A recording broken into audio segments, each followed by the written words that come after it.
Bengals, Bates, Battlestar Galactica. Let's go.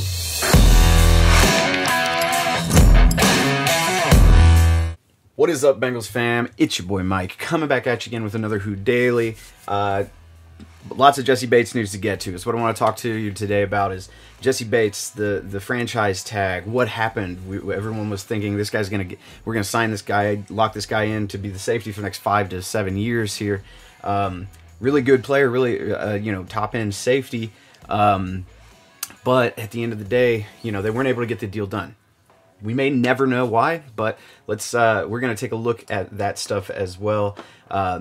Basically, news came out. Jessie Bates got tagged, got the franchise tag a couple days ago, yesterday, and earlier in the here's what's weird about it. Earlier in the off season, Jessie Bates signaled in interviews that he definitely wants to sign a long-term deal in Cincinnati, saying the things he needs to say. But he also said, and he didn't need to. He also said, signaling to the Bengals front office, he doesn't need to be the top-paid free safety in the league. That's awesome, great. However, they weren't able to get the deal done. And one thing to look at is that on March 4th, he retweeted a tweet from Ja Morant that said, yesterday's price isn't today's price. Did he move the goalposts on the Bengals? Like, what I'm thinking is, maybe he said all that stuff and his agent got in his ear and said, hey man, you should be paid like a top free safety in this league because you are a top free safety in the top free safety in this league. Who knows? I mean, but at the end of the day, what it really comes down to is Jessie Bates. The Bengals had a number in mind for Jessie Bates. It seemed like Jessie knew it wasn't going to be top free agent money, and he signaled to them that that was okay. And then it seems like whatever they put in front of him, he ended up not wanting. He ended up not liking it, or they just, whatever it was. And maybe it was guaranteed money. That's usually what it is with the Bengals. Whenever they can't quite get their free agents. However, let me frame it for you a little bit here. The Bengals their core is all young, including Jessie Bates. And in fact, when you look at their core of their team, Jessie Bates would be considered, even though he's only, I think, 25. He would be considered 24. He would be considered old for this core group of players. You're talking about a 21-year-old Jamar Chase. You're talking about a 22, 23-year-old T. Higgins. You're talking about a 25-year-old Joe Burrow. And the prime for a quarterback's a little bit different than these skill positions. So you're thinking Joe Burrow's prime is over the next 10 years. You easily play until you're 35. If you stay healthy. And what makes this interesting is I tried to rack my brain and think of how teams win Super Bowls, how teams make stay relevant in this league, and it really is all about the quarterback. I've never looked at the Kansas City Chiefs and been like, man, if they didn't have that free safety, they'd be in trouble. No, because they have Patrick Mahomes. Or I'd look at Tampa Bay or the Patriots when Tom Brady was there and say, man, the Patriots are really in trouble if they didn't have that free safety back there. The issue is, you win games nowadays with your quarterback. Jessie Bates, honestly, throughout the regular season, didn't really play that well. He played like a above average safety in the league. He did really well at breaking up passes. He's a ball hawking safety. You expect him to do that. But when it comes to PFF grades, being in the right position all the time, he was hit or miss throughout the season. Now he lit it up in the playoffs. He was a main reason why they made their playoff run. But at the end of the day, the Bengals are going to have to keep weapons around and protect Joe Burrow. That's where they're going to spend their money. And I think what the calculus is here for the Cincinnati Bengals is they've planned out how much cap space, how much it's going to cost to keep this core players around Joe Burrow, T. Higgins, Jamar Chase, whoever they end up signing. And guys, they're gonna spend a lot of money in free agency this year, just because they have the cap space and they have to spend it. So they're gonna rebuild this offensive line. They're gonna sign some free agents. I think that are gonna surprise some people this year. I do think they're gonna be a little bit more flexible in how they pay these guys, because it's gonna be considered the core that's around Joe Burrow. Jessie Bates isn't considered isn't considered the core that helps Joe Burrow win. And not to mention, safety from a positional value perspective is just isn't as it just isn't one of those positions. We've been through this on the channel. You guys know this. We've been through these positions. It's quarterback. It's the guy that throws the ball, the guys that catch the ball, the guys that guard the guys catching the ball, and the guys that try to get at the quarterback and stop him from throwing the ball. Those are the positions of value, and the safeties don't do that stuff. You know, safeties are there to capitalize on the mistakes that quarterbacks make because of the guys pressuring him, because of the edge rushers and the 3 techs that get right in his face. So it's, you know, while it does suck, it seems like, you know, this was the Bengals this has been framed by Bengals fans on the internet as being, you know, just another example of the Bengals aren't ready to be a superstar franchise, to be you know, one of these teams that competes every single year, because if they were serious about it, they would have just given Jessie Bates whatever he wants. I don't know. I don't see it like that. I see it as, you know, how nobody ever said that stuff about like Bill Belichick and the Patriots whenever they would just let players walk if they didn't think they could afford them. They would trade guys all the time who they thought they were overpaying for in order to because they knew they could replace that person. I'm not saying it's going to be easy to replace a Jessie Bates. It won't, but it's way easier to replace a Jessie Bates than, say, obviously a Joe Burrow. It's easier to replace Jessie Bates than it is to replace a Jamar Chase. It's easier to replace a Jessie Bates than it is to replace a T. Higgins. And you could keep going. It's easier to replace a Jessie Bates than it is a Trey Hendrickson. It's easier to than DJ Reader. So when you start to see like the choices, you can't pay top dollar at every single position. That's just the way the NFL works, right? That's why the salary cap exists. It makes it so the games are competitive. It makes it possible for a team that had 2 wins 2 years ago to then go to the Super Bowl 2 years later. That's what makes it possible. So the Bengals are playing this game. Here's the thing. Jessie Bates is going to play on this team next year. They still have a chance to get this signed, to get him extended. It doesn't look like that is in the cards right now. Now, it just is going to depend how Jessie plays next year. You know, he could play his way into a superstar contract, and the Bengals won't tag him won't tag him 2 years in a row. So, you know, he's going to play his way into a contract. If anybody offers him a contract, the Bengals have a chance to match that contract as well.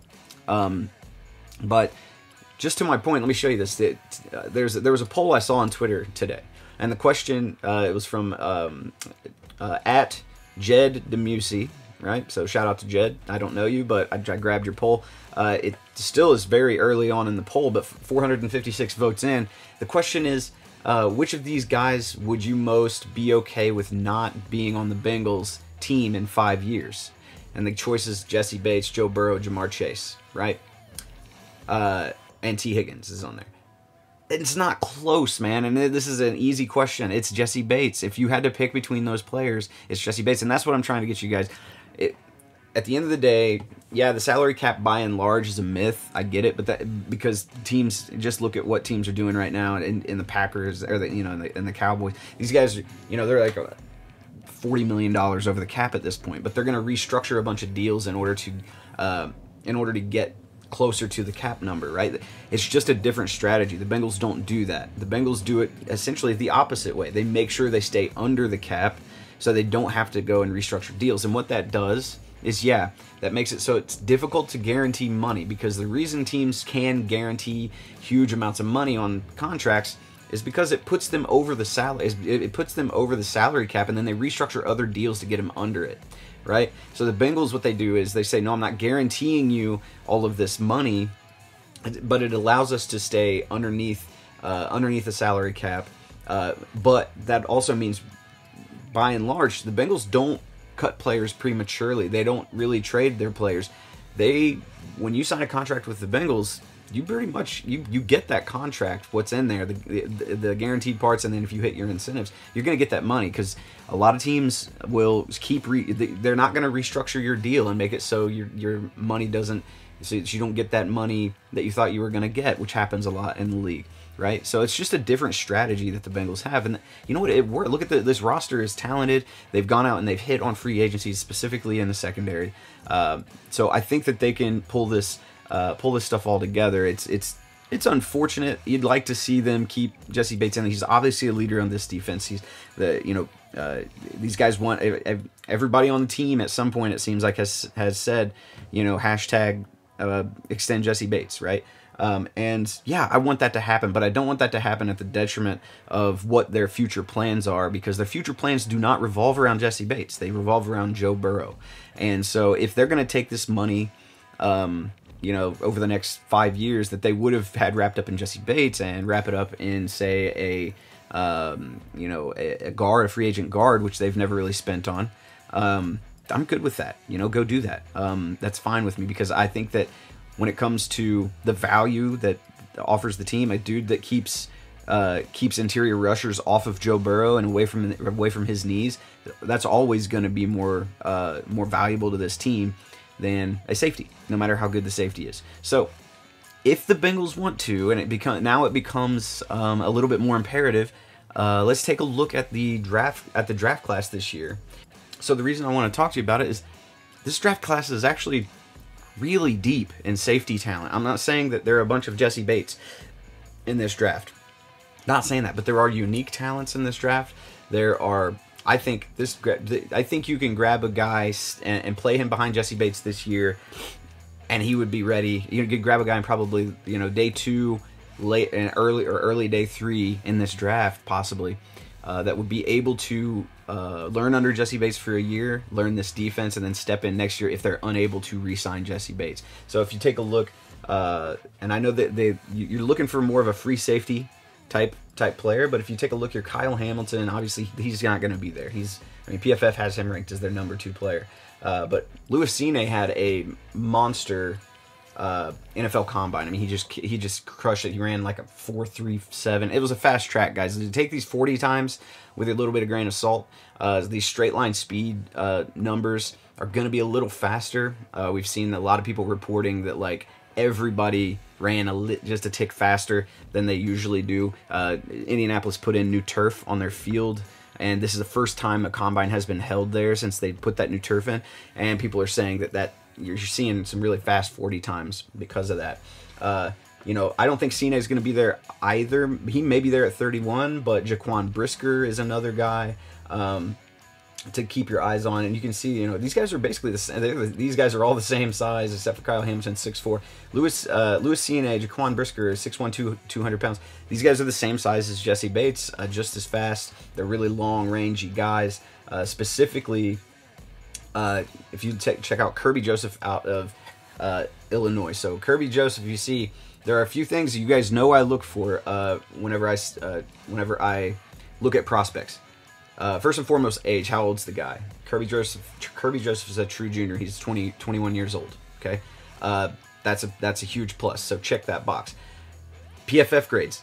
It's not just about putting up a good PFF grade in your final year of college. You also need to show that you improved over the years that you played. Right here you can see improvement, huge 20 point plus PFF grade improvements every year for Louis Cine. He's a long, rangy guy, just a freak athlete. You could draft, I'm sorry, not Louis Cine, Kirby Joseph. You could draft Kirby Joseph probably in the 2nd round if you're the Bengals, and be able to sit this guy and play him next year. Nick Cross is another one who's good, although his PFF grade declined a little bit. I'm not really high on him. I really like Brian Cook out of Cincinnati, though. A UC Bearcat, 6'1", 210. Really solid player. You can see his PFF grades improved every single year. You can see, he's good in coverage. He's good in defense. This forced incompletion rate, 18.9. That's an incredible forced incompletion rate. That's a really solid indicator right there that he knows how to track how to read route trees and get underneath them or over top them, depending on what needs to be done. Damani Richardson, I'm not a huge fan. He could end up being a good player, but I'm not sure. When you're talking about day 3, though, this guy right here, Sterling Weatherford out of Miami of Ohio, Shout out to Miami of Ohio. I was born in Oxford, by the way, which is where Miami is. And same school as Ben Roethlisberger, but we won't hold that against him. 6 foot. Look at this guy. He's 23 years old, so a little bit on the older side, but he's basically the age of college senior, little older. 6'4", 221. That's a big dude, man. That's a big dude. And the thing is, he tested really well in the at the combine as well. So his RAS scores are really good. He doesn't, but I'm talking day 3 here. So you give a little leeway. He's 23, so not a big deal. When you're talking about a day 3 guy, give it a little leeway on these later round type dudes.